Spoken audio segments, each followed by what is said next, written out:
அதிகாரத்தில் இப்போ நம்ம தொடர்ந்து தியானிக்க போகிறோம். முதல் 42 வசனங்களை முதல் பகுதின்னு நம்ம சொன்னோம்.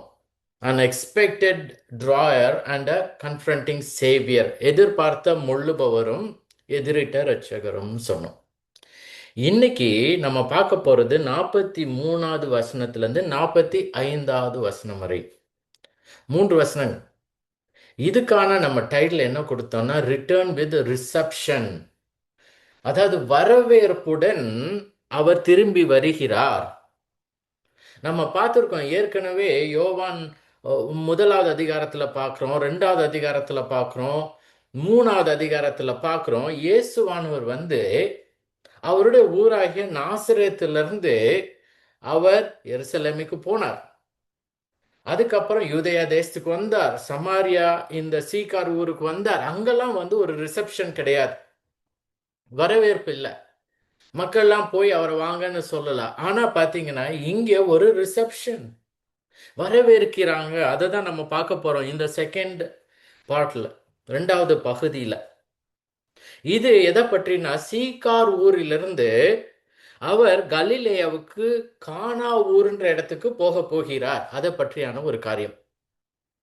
ஸோ இப்போ நம்ம என்ன ஞாபகத்துக்கு கொண்டு வரணும்னா, முதலாவது இயேசுவானவர் தன்னுடைய ஊராகிய மோஸ்ட் லைக்லி நாசரேத்துன்ற ஊர்ல இருந்து, கலிலேயாவிலிருந்து நம்ம பார்த்தது, அவர் 2வது அதிகாரத்துல கானா ஊர் அப்படின்ற ஒரு இடத்துக்கு போனார். அதுவும் கலிலேயா தான். அந்த கானா ஊர் கிட்டத்தட்ட 9 மைல் ஆர் 15 கிலோமீட்டர். அவர் நாசரேத்துல இருக்காரு, கானா ஊர் நார்த்ல இருக்கு. ஸோ 9 கிலோமீட்டர் போறார். அதுக்கப்புறம் எதுக்கு போனாரு? அவர் கல்யாணத்துக்கு போனார். அவரை இன்வைட் பண்ணியிருந்தாங்க. அவர் தன்னுடைய தாயாகிய மரியாளோட போறாரு. இன்னும் இந்த 5 சீஷர்கள், 5 டிசைபிள்ஸோட போறாங்க. அவங்க எல்லாம் போய் கல்யாணத்தை அட்டென்ட் பண்ணாங்க. அதுக்கப்புறம் கானா ஊர்ல இருந்து அவர் இன்னும் நார்த்துக்கு போறாரு. 16 மைல் அல்லனா ஒரு 25 கிலோமீட்டர். அதுக்கப்புறம் போறாரு இன்னும் நார்த்துக்கு. அங்க எங்க போறாருன்னா கப்பர்நகூம் ஒரு கப்பர்னியம் அப்படின்ற ஊருக்கு போறார். அங்க கொஞ்ச நாள் இருந்துட்டு இப்போ அதுக்கப்புறம் அவர் என்ன பண்ணார்னா 85 மைல் ஆர் 136 கிலோமீட்டர் சவுத்துக்கு வரார். ஆல் த வே. நம்ம எப்படி யோசிச்சு பார்க்கலாம்னா, திருச்சியிலேருந்து எப்படி சென்னைக்கு போய், சென்னையிலேருந்து அவர் டெல்லிக்கு போயிட்டு, டெல்லியிலேருந்து திரும்பி ஆல் த வே மதுரைக்கு வர மாதிரி. ஸோ அவர் அந்த இடத்துக்குலாம் போயிட்டு எருசலேமுக்கு திரும்பி வந்தார். அதுவும் 2வது அதிகாரத்தில் பார்க்குறோம். கப்பர்நகூம்ல இருந்து அவர் தன்னுடைய சீஷர்களுடன் எதற்கு எருசலேமுக்கு வந்தார்னா பஸ்கா பண்டிகையை ஆசரிக்க, டு செலிப்ரேட், டு அப்சர்வ் பாஸோ. அங்க செலிப்ரேட் பண்ணிட்டு அதுக்கப்புறம் என்ன பண்ணார்? கொஞ்ச நாள் கழிச்சு யூதேயா தேசம், ஜுடேயன் கண்ட்ரி சைட், கிராமப்புறங்கள், வெளிப்புறங்கள், எருசலேமை சுத்தி இருக்கிற புறங்களில் அவர் கொஞ்ச நாள் தங்கியிருந்தார். அங்க தங்கியிருந்து பல மக்களுக்கும் அவர் என்ன பண்ணார்? சுவிசேஷத்தை அறிவித்து, தன்னை பற்றி அறிவித்து, மக்கள் மனம் திரும்பி அவருடைய சீஷர்கள் மூலமாக ஞானஸ்நானம் பெற்று வந்தனர். அதுதான் 4வது அதிகாரம் 1வது வசனத்துல நம்ம பார்த்தோம். இப்போ இயேசுவானவர் என்ன பண்ண போகிறார்? இப்போ அங்க எருசலேமிலிருந்து, அந்த யூதேயா தேசத்திலிருந்து அவர் சீக்கார் ஊருக்கு போனார். சீக்கார் ஊர் ஒரு 30 மைல் ஆர் ஒரு 48 கிலோமீட்டர் திரும்பி நார்த்தில். ஸோ அங்கே இந்த சமாரிய பெண்ணை இந்த யாக்கோபின் கிணற்றின் அருகே சந்தித்தார், பேசினார், அவளுடைய பாவமான வாழ்க்கை பற்றி கூறினார். அவளும் அவரை முதலாவது தீர்க்கதரிசி என்று கூறினாள். அதற்கப்புறம் இயேசுவானவர் அவருடைய அந்த காமெண்ட் ஆர் குவெஸ்டியன், எங்க நீங்க எருசலேம்ல தான் ஸ்தலம் இருக்கு, அங்கதான் தொழுது கொள்ளணுன்றீங்க, நாங்க இங்கே கெரிசேல தொழுது கொள்கிறோம்னு சொன்னதுக்கு இயேசுவானவர் சொன்னது காரணமாக அவர் சொன்னா மேசியா என்கிற கிறிஸ்து வருவார் என்பதை நான் அறிவேன்னு சொன்னார். I know that Messiah is coming, he is called Christ. அப்ப இயேசுவானவர் சொன்னது, நானே உன்னுடன் பேசுகிற, நானே அவர். I who speak to you I am he அப்படின்னு சொன்னதுக்கு அப்புறம் அவள் விசுவாசித்து மற்றவர்களை அந்த ஊர் சீக்கார் ஊர்ல இருந்து கொண்டு வந்தார். இதெல்லாம் சமாரியால நடந்தது. இப்போ இயேசுவானவர் என்ன பண்ண போகிறார்? 2 நாள் தங்கி இருந்தார். அங்க கேட்டாங்க, 2 நாள் தங்கிட்டு போங்க அப்படின்னு கேட்டதுக்கு இணங்கி இயேசுவானவர் தங்கின பிறகு இப்போ இயேசுவானவர் எங்க போகிறார்? கலிலேயாவுக்கு போகிறார். அதுதான் நம்ம பார்க்க போறோம். So it is like a round trip. நாசரேத்துலேருந்து கானாவூர், கானாவூர்லேருந்து கப்பர்னியம் அவர் கப்பர்நகும், கப்பர்னியாலேருந்து எருசலேம், எருசலேம்லேருந்து யூதேயா தேசம் ஜுடேயின் கண்ட்ரி சைட், அப்புறம் சீகார் ஊர், சீகார் ஊர்லேருந்து திரும்பி கானா ஊர் எங்கே கல்யாணம் இருந்தோ அங்கேயே வரப்போகிறார். அதுக்கப்புறம் நாசரேத்துக்கு அவர் போயிடுவார். இதான் ரவுண்ட் ட்ரிப். இது எல்லாம் பல மாதங்கள் நடக்குது, அட்லீஸ்ட் ஒரு 6 மாதம். ஸோ இயேசுவானவர் தன்னுடைய இந்த தேசமாகிய கலிலேயா தன்னுடைய ஊராக நாசரேத்துலேருந்து அட்லீஸ்ட் ஒரு 6 மாதம் அவர் எங்க தள்ளி இருக்கிறார். ஸோ இப்போ திரும்பி வரப்போகிறார். ஸோ இப்போ நம்ம 43 யோவான் 4வது அதிகாரம் 43 45 வாசிக்கிறேன். அதுக்கப்புறம் நம்ம பார்ப்போம். 2 நாளைக்கு பின்பு அவர் அவ்விடம் விட்டு புறப்பட்டு கலிலேயாவுக்கு போனார். ஒரு தீர்க்கதரிசிக்கு தன் சொந்த ஊரிலே கனமில்லை என்று இயேசு தாமே சொல்லியிருந்தார். அவர் கலிலேயாவில் வந்தபோது எருசலேமில் பண்டிகையிலே அவர் செய்த எல்லாவற்றையும் பார்த்த கலிலேயர் அவரை ஏற்றுக்கொண்டார்கள். அவர்களும் பண்டிகைக்கு போயிருந்தார்கள். இந்த வசனங்கள் தான் நம்ம இன்னைக்கு பார்க்க போறோம். ஏற்றுக்கொண்டார்கள், வரவேற்றார்கள்னு நம்ம பார்க்கிறோம். இப்போ இயேசுவானவர் அந்த 2 நாளைக்கு பின்பு, அந்த 2 நாட்களும் இயேசுவானவர் அவர்கள் சமாரியர்கள் கேட்டனர், விசுவாசித்தனர். அவர்கள் என்ன சொல்றாங்க, அவரை பார்க்குறாங்க. அவர் இருந்த இடத்துல பார்த்து விசுவாசித்தவர்கள் எங்க ஊரில் தங்குங்கன்னு சொல்லி தங்க கேட்குறாங்க. இயேசுவானவரும் பிதாவின் சித்தத்தின்படி 2 நாள் தங்கினார். ஏன் 2 நாள் தங்கினார்? அதுவே பிதாவுடைய சித்தம். ஏன் 34வது வசனத்தில் அவர் சொன்னது என்னது? என்னுடைய பிதாவின் சித்தத்தின்படி செய்து அவருடைய காரியத்தை முடிப்பதே எனக்கு போஜனமாக இருக்கிறதுன்னு சொன்னார். My food is to do the will of him who sent me and to accomplish his work. அப்போ இயேசுவானவர் என்ன சொல்றாரு? 2 நாள் நான் தங்குறேன், இதுவே என்னுடைய பிதாவின் சித்தமாக இருக்கிறது, செய்ய வேண்டிய காரியங்களை நான் முடிக்க போறேன். அந்த காரியம் என்ன? ஆத்தும அறுவடை. மெனி மோர் பிலீவ்ட், அநேகம் பேர் இன்னும் விசுவாசித்தார்கள் அந்த 2 நாளையில. ஏன் விசுவாசித்தார்கள்? அவருடைய வாயின் வார்த்தை அவர்களே கேட்டார்கள், அதனால விசுவாசித்தார்கள். ஆத்தும அறுவடை ஜாஸ்தியா இருந்தது. அது மட்டும் இல்லாம இந்த சீஷர்கள் 5 பேரும் கூடி அவரோட கூட இருந்தவர்களுக்கு அது ஒரு பாடம். இயேசுவானவர் அவர்களிடத்துல சொன்னது இதுதான். 38வது வசனத்துல, நீங்கள் பிரயாசப்பட்டு பயிரிடாததை அறுக்க நான் உங்களை அனுப்பினேன். மற்றவர்கள் பிரயாசப்பட்டார்கள், அவர்களுடைய பிரயாசத்தின் பலனை நீங்கள் பெற்றீர்கள். I sent you to reap that for which you did not labor. Others have labored and you have entered into their labor. அப்படின்னு சொல்லி அவளுக்கான ஒரு பாடம் இது. அது மட்டும் இல்லாம அந்த சமாரி யாரெல்லாம் விசுவாசித்தாங்களோ அவங்களுக்கு ஒரு ஆசீர்வாதம் இது. ஸோ அந்த காரியங்கள் அந்த எல்லாம் நடந்தது. இதெல்லாம் தேவனின் திட்டத்தின்படி நடந்தது. இப்ப பாருங்க, 43லேருந்து 45ல நம்ம வாசிச்சோம். இயேசுவானவர் எங்க போறார்? கலிலேயாவுக்கு போகிறார். கலிலேயான்றது ஒரு ஸ்டேட் மாதிரி. இன்னைக்கு தமிழ்நாடுன்னு சொல்றோம், கேரளா இட்ஸ் எ ஸ்டேட். அந்த கலிலேயாவுக்கு போகிறார். யோவான் என்ன சொல்றாரு? கலிலேயாவுக்கு போகிறாருன்னு தான் சொன்னாரு, எந்த இடத்திற்கு போகிறார்னு சொல்லவில்லை. கலிலேயாவுக்கு போகிறார்னு சொன்ன பிறகு இப்ப பாருங்க, ஒரு மனசை உறுத்தும் ஒரு குறிப்புடன் சொல்லுகிறார். அந்த மனதை உறுத்தும் குறிப்பு என்னது பாருங்க, 44வது வசனம். ஒரு தீர்க்கதரிசிக்கு தன் சொந்த ஊரிலே கனமில்லை என்று இயேசு தாமே சொல்லியிருந்தார். பாருங்க, இப்ப 43வது வசனம் என்ன சொல்றாரு? 2 நாளைக்கு பின்பு அவர் அவ்விடம் விட்டு புறப்பட்டு கலிலேயாவுக்கு போனார். அது 44 விட்டுட்டு 45 வாசிங்களேன். அவர் கலிலேயாவில் வந்தபோது எருசலேமின் பண்டிகையிலே அவர் செய்த எல்லாவற்றையும் பார்த்திருந்த கலிலேயர் அவரை ஏற்றுக்கொண்டார். அவர்களும் பண்டிகை போயிருந்தார்கள்.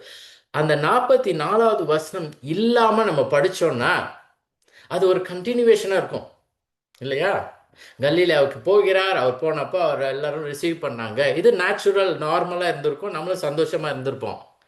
ஆனா பாருங்க, நடுவுல ஒரு 44வது வசனத்தையும் அவர் எழுதுகிறார். அது சந்தோஷமான வசனம் இல்லை. அந்த வசனம் ஒரு குற்ற உணர்வுடன் படிக்கக்கூடிய ஒரு வசனம். நமக்கே என்னடா அவர் எப்படி எழுதியிருக்காரு, அது சந்தோஷமா இருந்திருக்குமே, அவர் எல்லாரையும் இயேசுவானவர் ரிசீவ் பண்ணாங்கன்னு சொல்றது ஏன் வந்து நடுவில் இதை எழுதியிருக்கணும் அப்படின்றது.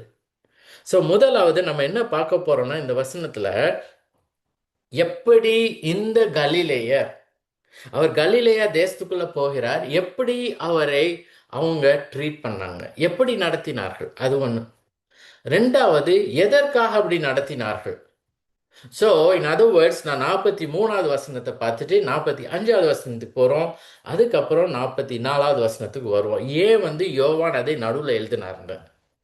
ஸோ 43வது வசனத்தில் பார்த்தீங்கன்னா, 2 நாளைக்கு பின்பு அவர் அவ்விடம் விட்டு புறப்பட்டு கலிலேயாவுக்கு போனார். 45வது வசனம், அவர் கலிலேயாவில் வந்தபோது எருசலேமில் பண்டிகையிலே அவர் செய்த எல்லாவற்றையும் பார்த்திருந்த கலிலேயர் அவரை ஏற்றுக்கொண்டார்கள். த கலிலியன்ஸ் வெல்கம்ட் ஹிம். Welcomed him. அவங்க இயேசுவானவர் வந்துட்டாரு, இந்த ஏரியாவில் இருக்காரு, நம்ம வீட்டு பக்கத்தில் இருக்கான்னு சொல்லி நிறைய கலிலேயர்கள் போய் அவரை ரிசீவ் பண்றாங்க, அவரை ஏற்றுக்கொண்டார்கள். இது ஆப்போசிட் ஆஃப் பரிசேயர்கள். அது மட்டும் இல்லாம யோவான் ஸ்நானனுடைய சீஷர்களுக்கும் ஆப்போசிட்டா இருக்குது. ஏன் எப்படி சொல்றேன் பாருங்க, முதலாவது வசனத்துல பாருங்களேன். இது யோவான் 4வது அதிகாரம் 1வது வசனம். யோவானை பார்க்கிலும் இயேசு அநேகம் பேரை சீஷராக்கி ஞானஸ்நானம் கொடுக்கிறார் என்று பரிசேயர் கேள்விப்பட்டதாக கர்த்தர் அறிந்தபோது யூதேயாவை விட்டு அவர் மறுபடியும் கலிலேயாவுக்கு போனார். அதான் ஃபர்ஸ்ட் ஆரம்பிக்கிறதே. ஃபர்ஸ்ட் வசனம் எங்க போறார்? சமாரியாவுக்கு போறாருன்னு எழுதல. என்ன போட்டிருக்கு? கலிலேயாவுக்கு திரும்பி போனார். அந்த கலிலேயாவுக்கு போகிற வழியில அவர் சமாரியா தேசம் வழியாய் போக வேண்டியதா இருந்தது. ஸோ அந்த ரூட்ல நடுவுல சமாரியா இருந்தது. அதனால சமாரியா வழியா போகிறார். ஸோ அவருடைய நோக்கம், அல்டிமேட் டெஸ்டினேஷன் எது? கலிலேயா. அங்கதான் அவர் திரும்பி போகிறார். ஏன் வந்து இந்த குறிப்புடன் யோவான் ஆரம்பித்தார்? பரிசேயர்கள் வந்து கேள்விப்பட்டதாக கர்த்தர் அறிந்த போது. ஏன் ஏன் திரும்பி போனோம்? அல்ல, இம்ப்ளைட், மறைமுகமா சொன்னது, அவர்களுக்கு சந்தோஷம் இல்லை. இயேசுவானவர் வந்து சங்கத்தாரால் அப்ரூவ் பண்ணவில்லை, சான்ஹெட்ரின் வந்து அப்ரூவ் பண்ணல. நாங்கள் வந்து ஒரு மத தலைவர்கள், எங்களிடத்துல வந்து இயேசுவானவர் வந்து படித்திருக்கணும், படித்து எங்களுடைய அங்கீகரிப்புடன் செஞ்சிருக்கணும். எதுவுமே செய்யாமல் அவரே சுவிசேஷத்தை அறிவித்து அவருடைய சீஷர்கள் மூலமாக அவர் ஞானஸ்நானம் கொடுத்தது அவர்களுக்கு பிடிக்கவில்லை. So they did not welcome him. They were very unhappy.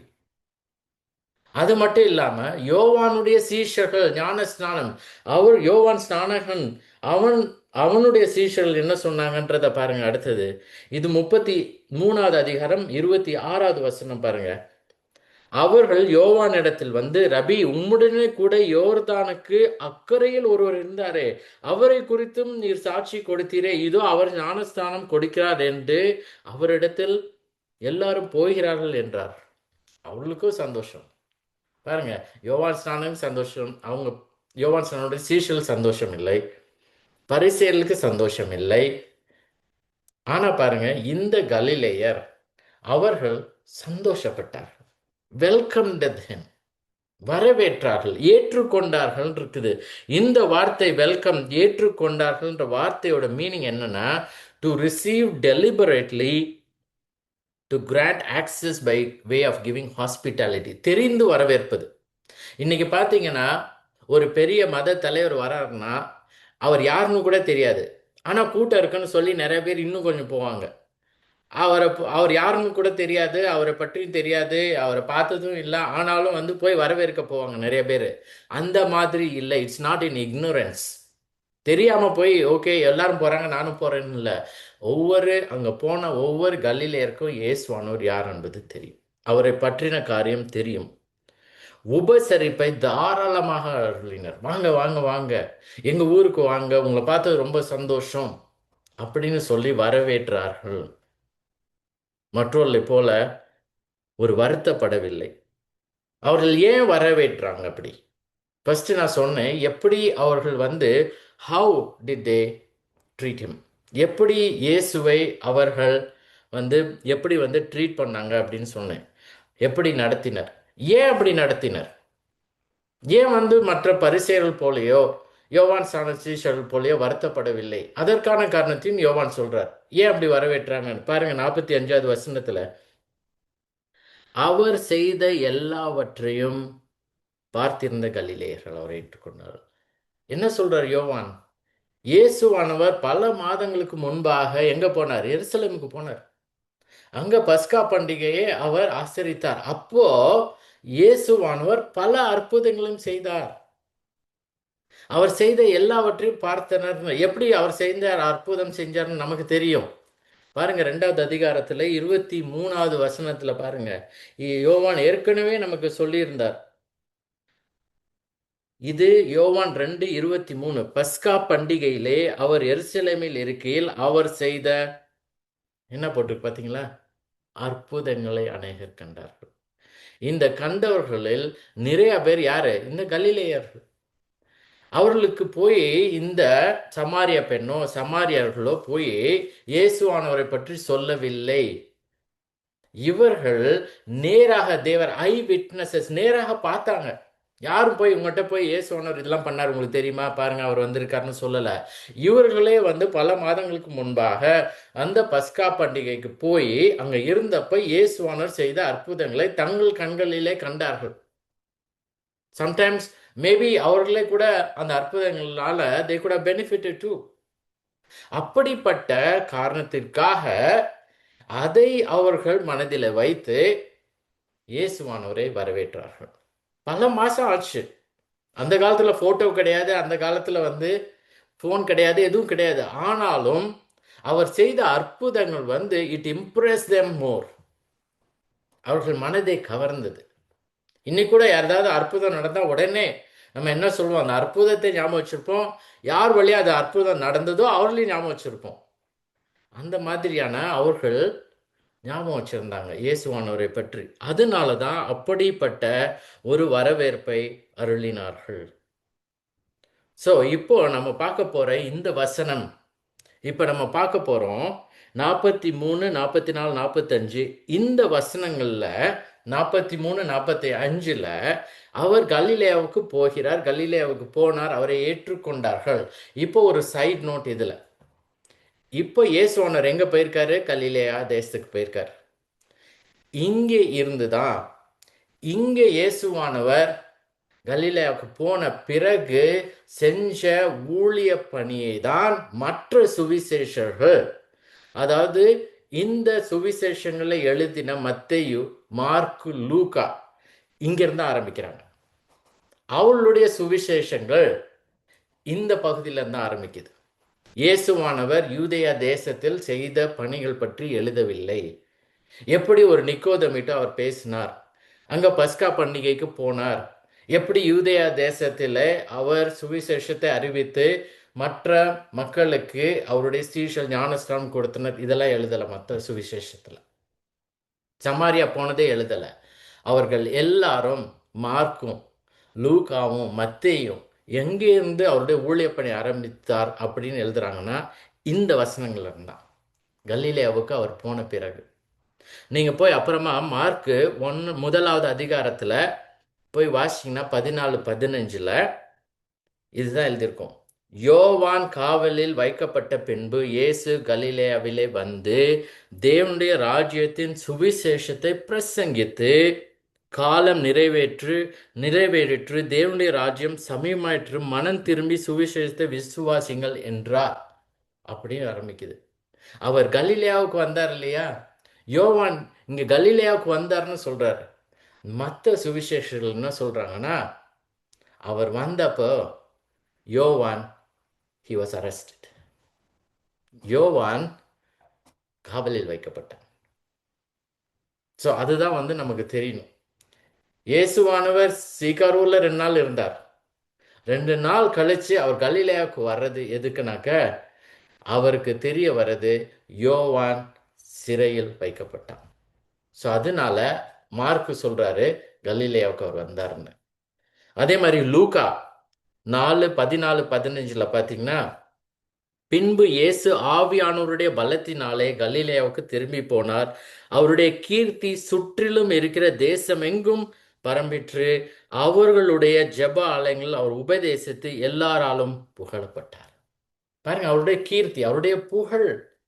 So இப்போ இயேசுவானவர் இங்க கலிலேயாவுக்கு திரும்பி வந்திருக்கிறார். அவர் வந்தப்போ யோவான் சிறையில் வைக்கப்பட்டான். மற்ற சுவிசேஷத்துல போய் வாசிக்க ஆரம்பிச்சிங்கன்னா இதுல இருந்து தான் இயேசுவானவர் என்ன செய்தார் அப்படின்றத பற்றி எழுதியிருப்பாங்க.